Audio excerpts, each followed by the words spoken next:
कुहू को खड़ा देख अयान अपने आवाज को ऊंचा कर बोला, सीधे जाओ, वहाँ छोटा बार सेंटर है जहाँ बहुत सारे ड्रिंक रखे गए हैं।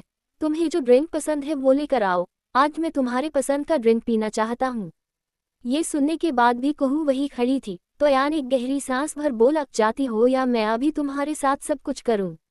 ये सुन कुहू झट से उस तरफ जाने लगी। बार की तरफ पहुंच वो शराब के कलेक्शन को देख जिस ड्रिंक को पीने से बिल्कुल भी चढ़ता नहीं था, उसे उठा साइड में रखे ढेर सारे ग्लास में से 2 ग्लास उठा अयान के पास जा टेबल पर रख दी।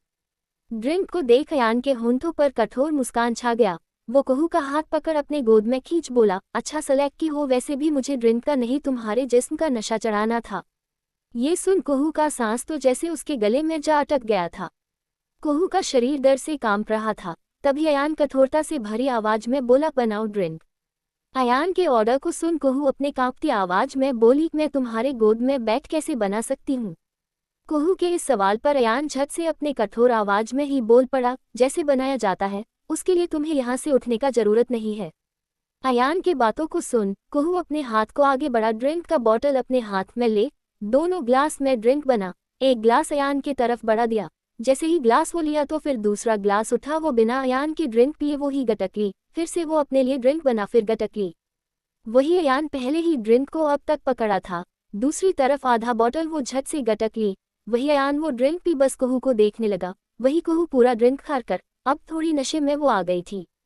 वो उसकी गोद से उठ थोड़े नशे से भरे आवाज में मुस्कुराते हुए पूछी, क्या मैं और पी सकती हूँ। नशे में अयान को कुहू बहुत प्यारी लग रही थी। कुहू को नशे में देख मुस्कुराते हुए अयान बोला, हाँ क्यों नहीं, तुम पी सकती हो। ये सुन कुहू की मुस्कान बहुत बड़ी हो गई। वो झट से उस तरफ जाने लगी और इस बार 4 बॉटल किसी तरह अपने हाथ में उठा कर ले आए और फिर अयान के गोद में जा बैठ सारे बॉटल को टेबल पर रख अपने दांत से ढक्कन खोलने लगी। कुहू का ये हरकत अयान को बहुत हंसा रहा था। वो बस हंसते हुए उसे देखने लगा। वही बॉटल खोल कुहू अयान की तरफ बॉटल कर नशे से भरे आवाज में पूछी, पीना है आपको। नहीं, तुम पियो। ये सुन कुहू के चेहरे का मुस्कान बहुत बड़ा हो गया। वो बॉटल को अपने होंठों पर लगा बॉटल से ही गटकना शुरू कर दी। वही दूसरी तरफ नकुल आज के होने वाले पार्टी को मैनेज कर रहा था। वही आरजू उदास बैठी थी। तभी रूहानी उसके पास बैठ बोली, आरजू उदास मत हो, देखना एक दिन अक्ष भाई, नकुल और बाकी लोग जरूर मान जाएंगे। रूहानी की बातों को सुन आरजू बोल पड़ी, रूहानी जैसा तू बोल रही है वैसा ही हो। उसके बाद आरजू का मूड ठीक करने के लिए रूहानी उससे फनी बातें करने लगी ताकि आरजू का मूड ठीक हो जाए। वही दूसरी तरफ पंखुड़ी का आज चेहरा पूरे क्लास में ही उतरा हुआ था। ब्रेक के लिए सभी जा चुके थे। वो भी जाने को थी पर उसके हाथ को पकड़ चिराग उसे जाने से रोक दरवाजा लॉक कर उसे दरवाजे पर ही सटा। उसके बेहद करीब गया तो पंखुड़ी उसे खुद से दूर करने का कोशिश करते हुए बोली, अगर तुम मुझसे दूर नहीं हुए तो मैं सबको कह दूंगी और तुम्हें पता नहीं है, इवान भाई मेरे भाई की तरह है। उन्हें पता चला कि तुमने मुझे हॉट किया है तो वो तुम्हारे साथ बहुत बुरा करेंगे। पंखुड़ी की बातों को सुन चिराग हंसते हुए अपने पैकेट से मोबाइल निकाल अपने स्क्रीन को अनलॉक कर गैलरी खोल एक तस्वीर निकाल लिया जिसमें इवान इबादत को किस कर रहा था। वो फोटो निकाल पंखुड़ी के तरफ दिखा दिया। जब पंखुड़ी ने फोटो देखा तो वो हैरान रह गई। उससे तो ऐसा लग रहा था जैसे उसके पैरों तले जमीन खिसक गया हो। तभी चिराग घटिया सी हंसी के साथ बोला, देखो अपनी बेस्ट फ्रेंड और अपने भाई को, तुम्हारा भाई भी वही कर रहा जो मैं करता हूँ। तभी पंखुड़ी बोल पड़ी, मेरा भाई ऐसा नहीं है, वो किसी भी लड़की की तरफ देखते तक भी नहीं है, जरूर वो इबादत को चाहते होंगे। पंखुड़ी की बातों को सुन चिराग जोर जोर से हंसते हुए बोला, वो उसे चाहता है या यूज कर रहा मुझे इससे मतलब नहीं है, पर अगर तुम मेरे हिसाब से नहीं चली तो मैं तुम्हारे भाई और उस लड़की का किस करता हुआ फोटो वायरल कर दूंगा, फिर सोच लो तुम्हारी दोस्त और भाई के करियर के साथ क्या हो सकता है। चिराग की बातों को सुन पंखुड़ी अपने नजरों को झुका उदासी से भरे आवाज में पूछी, क्या चाहिए आपको। ये सुन चिराग अपने फोन को जेब में रख अपने एक हाथ को उसके कमर पर रख और दूसरे हाथ को उसके गर्दन पर रख उसके होंठों पर अपने अंगूठे से उसके होंठों को सेडक्टिवली रब करते हुए ही बोला, मेरी स्लेव बनो जैसे नताशा है, वैसे तुम नताशा से ज्यादा खूबसूरत हो, तुम्हारे साथ रात बिताने में बहुत मजा आएगा। चिराग की बातों को सुन पंखुड़ी को गुस्सा बहुत आ रहा था पर वो उसे कठोरता से देख बोली, तुम इंसान हो या जानवर। ये सुन चिराग उसे खुद के शरीर से सटा बोला, जानवर तो हूँ। इतना कह अपने जेब के पास अपने हाथ को रख बोला, जल्दी बोलो बेबी डॉल, नहीं तो मैं पोस्ट कर दूंगा, उसके बाद तुम्हारी दोस्त का करियर खत्म और इवान का करियर खत्म हो ना हो वो लाइमलाइट में जरूर आ जाएगा। ये सुन पंखुड़ी अपने घबराए हुए नजर से देखी फिर बोल पड़ी, देखो मैं सब कुछ करूंगी, पर प्लीज मेरी दोस्त और भाई के साथ कुछ मत करना। पंखुड़ी की बातों को सुन उसके होंठों को छूते हुए उसके होंठों के करीब जा उसके होंठों को पैशनेटली चूमना शुरू कर दिया। पैशनेटली चूमते हुए वो अपने हाथ को उसके शरीर पर सेडिक्टिवली फेरते हुए उसे चूमना बंद कर अपने हाथ को रोक उसे देखते हुए बोला, रात में मेरे कमरे में आ जाना 9 बजे तक, 1 मिनट भी लेट नहीं होना चाहिए। इतना कह दरवाजा खोल चिराग वहां से जाते हुए अपने मन में ही बोला, बेबी देखो अब मैं तुम्हारे साथ क्या करता हूँ। वही पंखुड़ी को ऐसा लग रहा था जैसे उसका पूरा दुनिया उजड़ गया हो। वही दूसरी तरफ बनारस में मंगाया हुआ डिश वो पलक के पास रख दिया तो पलक को बैठी हुई थी अपने बुक को लिए वो खाने के बॉक्स को देख वो पूछी, ये सब क्या है। ये सवाल सुन मोक्ष उसके पास बैठ बोला, जान मैंने पढ़ा प्रेगनेंसी में खाने को मन करता है। ये सुन पलक उन सारे बॉक्स को खोल वो सारे डिश को देख मोक्ष की तरफ ना देखी ना पूछी बस खाना शुरू कर दी थी। ये देख मोक्ष उसे ही घूरने लगा बस। वही दूसरी तरफ मुंबई में कुहू ड्रिंक कर पूरे नशे में धुत हो गई थी। वो अयान की तरफ मुड़ अपने दोनों पैर का पालती मार हाथ को अयान के गर्दन पर घुमा नशे में चूर हो उसके चेहरे को देखते हुए बोली, तुम मेरे साथ क्या करना चाहते थे, करोगे नहीं। कुहू की बातों को सुन अपने हाथ को उसके चेहरे पर रख प्यार से पूछा, करने दोगी। अयान के इस सवाल पर वो अपने चेहरे को ना में हिला दी तो अयान मुस्कुराते हुए अपने हाथ को उसके सिर पर रख अपने होंठों के करीब लाते हुए बोला, सॉरी बेबी तुम्हारी बात को ना मानने में बहुत मजा आता है। इतना कह अपने होंठों के करीब पा उसके होंठों को चूमने लगा। चूमते हुए कुहू ने जो शराब पिया था उसका पूरा टेस्ट अयान को आने लगा था।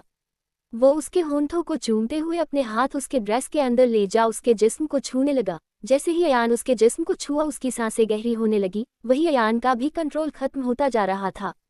वो उसे अपने गोद में उठा उसके होंठों को किस करते हुए बड़े से कमरे के अंदर ले जाने लगा। कमरे के अंदर आने के बाद उसे बड़े किंग साइज बेड पर रख खुद भी उसके करीब जा उसके होंठों को चूमते हुए ही उसके ऊपर आ उसके कपड़े को ऊपर उठा उसके होंठों को चूमना बंद कर उसके जिस्म को देखते हुए ही बोला, तुम मेरी लत बनती जा रही हो। मैंने कभी नहीं सोचा था तुम्हें खुद के इतने करीब करूंगा। इतना कह उसके पेट के पास अपने होंठों को रख चूमने लगा। वही कुहू भी नशे में इतनी धुत थी कि उसे समझ ही नहीं आ रहा था उसके साथ हो क्या रहा है। बस उसकी सांसें गहरी होती जा रही थी। तभी चूमते हुए सीने के पास आ उसके पूरे कपड़े को उसके जिस्म से निकाल उसके शरीर को अपने हवस से भरे नजर से देखने लगा। फिर उसके सीने के पास अपने हाथ को रख वो जैसे ही छुआ तो वो अपने आंखों को बंद कर लिया। तभी उसे सीरत का चेहरा याद आने लगा। वो हर दिन बस उसे ही देखता रहता उसे ही अपना बनाना चाहता पर उसकी चाहत ऐसी चीज को पाने की थी जो कभी पूरी नहीं हो सकती थी। वो अपने आंखों को खोल कुहू की तरफ देखा फिर अपने होंठों को फिर से उसकी जिस्म से लगा चूमने लगा। चूमते हुए वो उसके शरीर पर अपने निशान भी दिए जा रहा था। वही कुहू की मधुर आवाज रूम में गूंजने लगा। उसके मीठे आवाज में ये धुन सुन अयान का कंट्रोल उसके बस में नहीं था। वो उसके शरीर को अपना बनाने ही जा रहा था पर रुक गया और बस उसे अपने बाहों में भरते हुए बोला, तुमसे प्यार नहीं है पर नफरत भी नहीं है। तुम्हें अपने इतने पास भी नहीं आने देना चाहता और खुद से दूर भी नहीं जाने देना चाहता हूँ। अयान बहुत कंफ्यूज्ड था क्योंकि आज भी उसके दिल में सीरत बसती थी पर वो कुहू के इतने करीब क्यों जा रहा है उसे कुछ समझ नहीं आ रहा था। तभी उसका फोन बजा तो वो अपने फोन को निकाल स्क्रीन पर अपने असिस्टेंट का कॉल आता देखा। वो कॉल रिसीव कर लिया। अयान की आवाज को सुन असिस्टेंट बोल पड़ी, सर आपने जैसा ड्रेस कहा था मैं लेकर आ गई हूँ। अपनी असिस्टेंट का बात सुन अयान बोल पड़ा, ओके शाम को 3 बजे तुम मेरे उस फ्लैट में ले आना। अयान का ऑर्डर सुन उसने यस सर बोल दिया तो अयान ने कॉल कट कर दिया। वही दूसरी तरफ म्यूजिक एकेडमी में सभी प्रैक्टिस कर रहे थे। तभी इवान इबादत के पास आ बोला, इस बार तुम्हारा सॉन्ग चेंज हुआ तो मैं तुम्हें अपने टीम में क्या इस जगह पर ही नहीं रहने दूंगा। इतना कह इवान गुस्से में पेपर उसके सामने रख बोला, अच्छे से देख लो। इतना कह इवान वहां से चला गया। वही इबादत अपने मन में ही बोली, मैंने क्या किया है इस बार और इन्होंने मुझे सॉन्ग कब दिया है और अभी मैं देखूं क्या। जैसा अभी हुआ वैसा ही पिछले बार भी हुआ था। इवान पेपर रख चला गया था। आज भी उसने ऐसा ही किया। वही इबादत ज्यादा ना सोच अपना धुन बनाने लगी। धीरे धीरे वक्त बीतने लगा। दोपहर के 1 बज चुके थे। सभी ब्रेक के लिए चले गए। वही इबादत को जब महसूस हुआ कि सब चले गए हैं तो वो अकेले में गाना गाने लगी।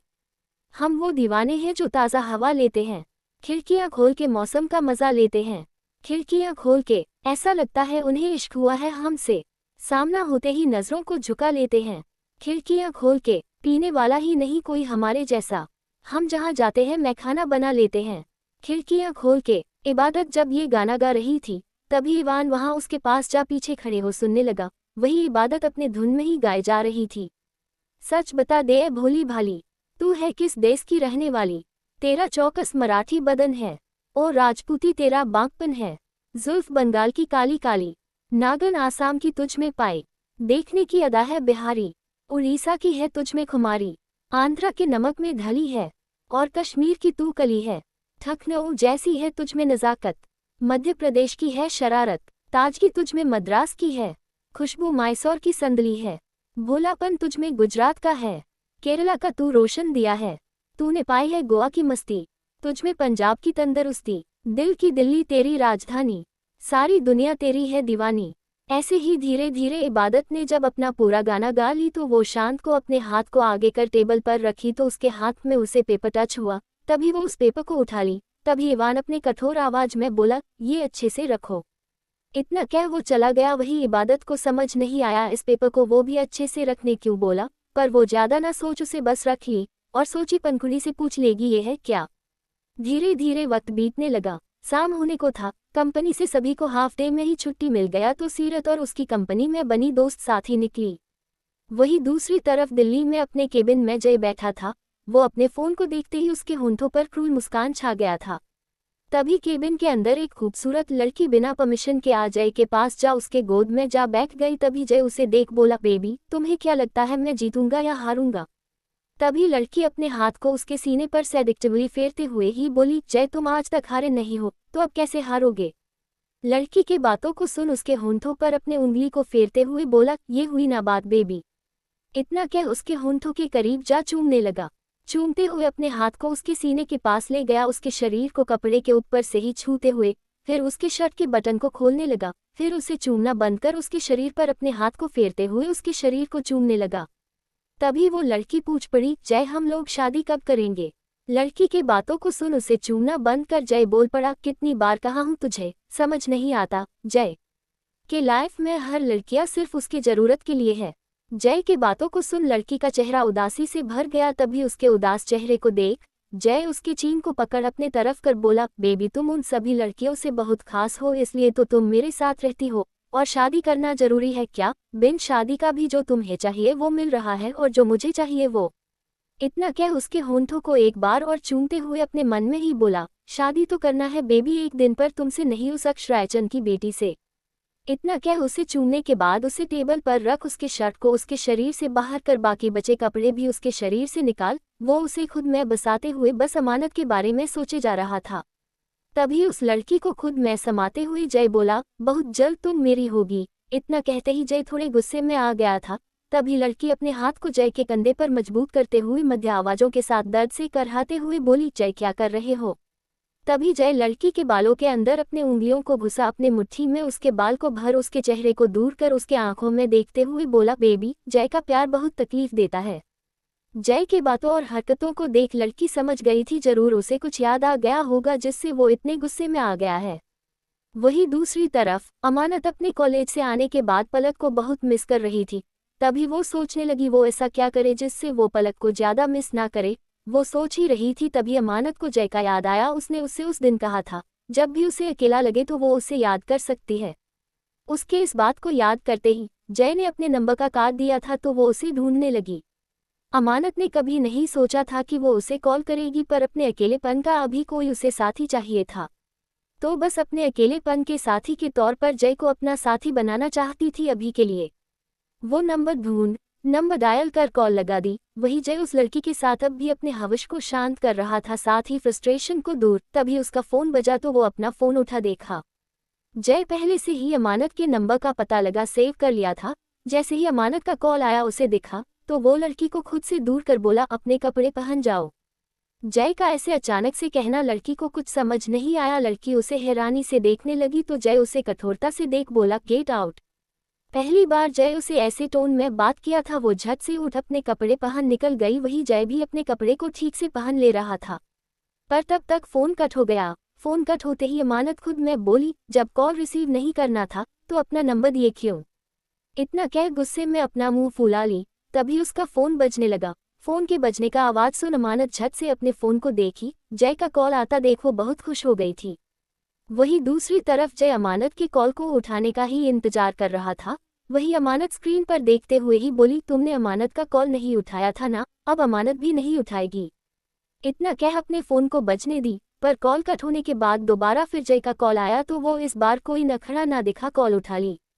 जैसे ही अमानत ने कॉल उठाया, जय अपने अट्रैक्टिव आवाज में फ्लर्टी अंदाज से बोला, आखिरकार प्रिंसेस को अपने प्रिंस का याद आ ही गया।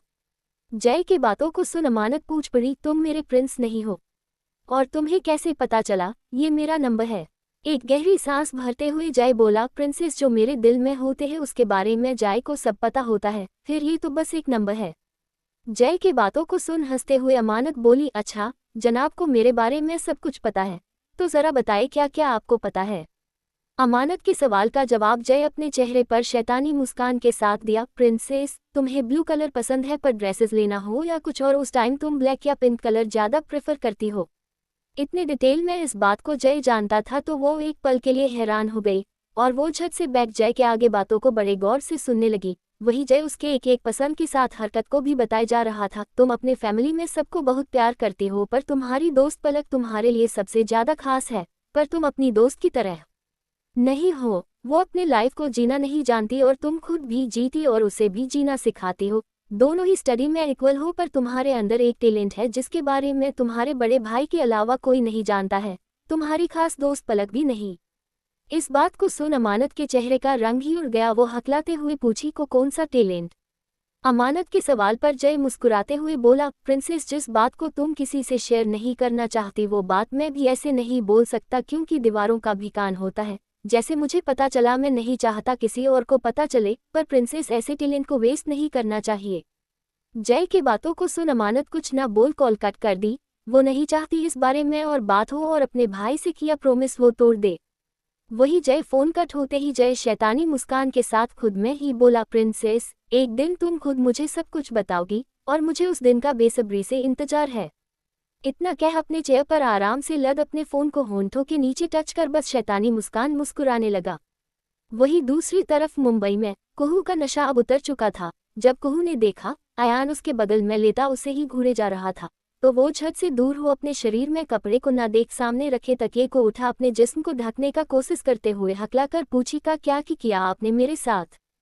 कुहू के हकलाते सवाल पर अयान उठ उसके करीब जाते हुए बोला, जिसके लिए लाया था।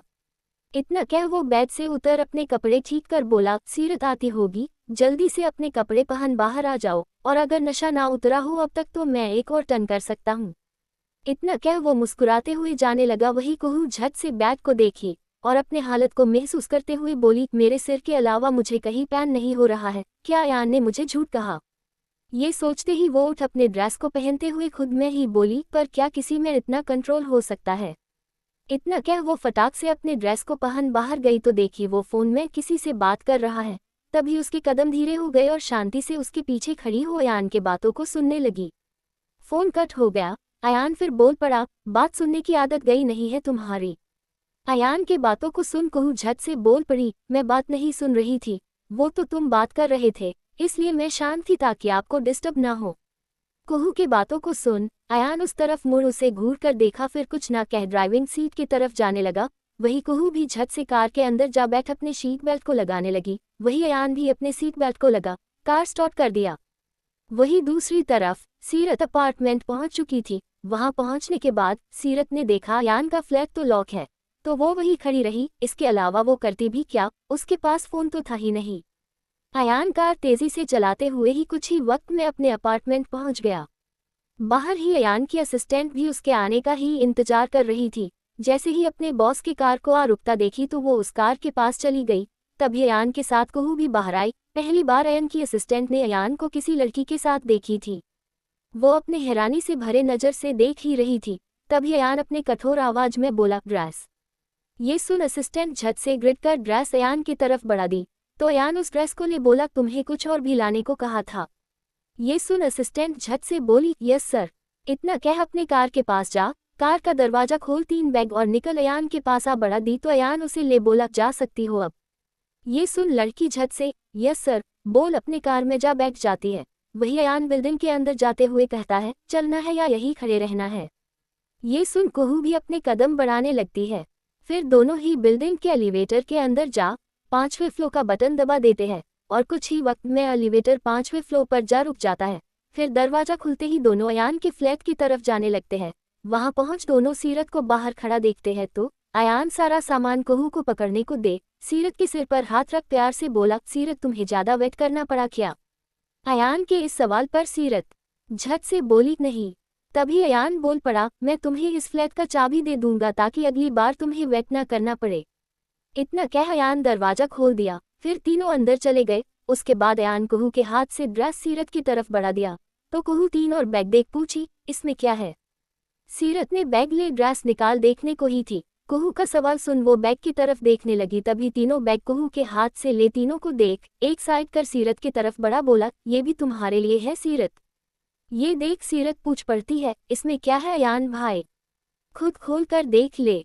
अयान जब ये कहता है तो सीरत उसे ले खोलती है। एक के अंदर न्यू मोबाइल होता है। उसे देख सीरत कह पड़ती है, अयान भाई मैं इसे नहीं ले सकती हूँ।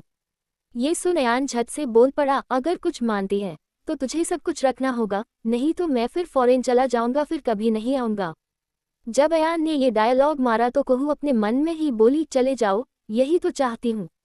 वो अपने मन में ही बोली थी। फिर भी अयान उसे घूर कर देखा तो कोहू अपने मन में भी बोलना बंद कर दी। वही सीरत के पास कोई ऑप्शन बचा नहीं था।